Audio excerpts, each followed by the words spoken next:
Elle est partie du legs d'un Charentais collectionneur, le docteur Lhomme, en 1934. Une question se pose aujourd'hui sur la provenance de ces objets. On a les dénominations des objets, les pays de provenance, ce genre d'informations plutôt scientifiques ou ethnologiques, mais pas de détails sur j'ai acheté à qui, à quand, à quel prix, est-ce que c'est du troc, est-ce que c'est de l'achat, on ne sait pas exactement.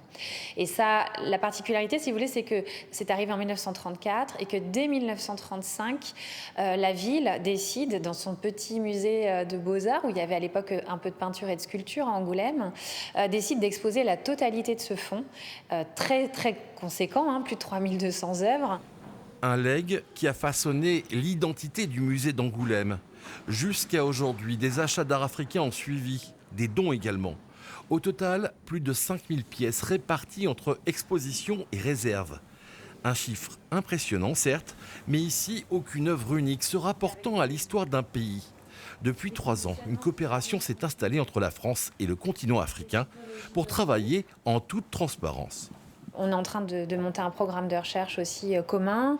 On a organisé déjà des journées d'études sur ces questions début septembre. Donc on est parfaitement dans la discussion, l'échange et la transparence. Et a priori, il n'y aura pas de restitution massive de toutes les collections, notamment des acquisitions les plus récentes. Il n'y a pas de loi cadre sur les retours massifs d'œuvres en Afrique. Ils se font au cas par cas et ne sont pas conditionnés à l'existence d'infrastructures pour les conserver dans leur pays d'origine.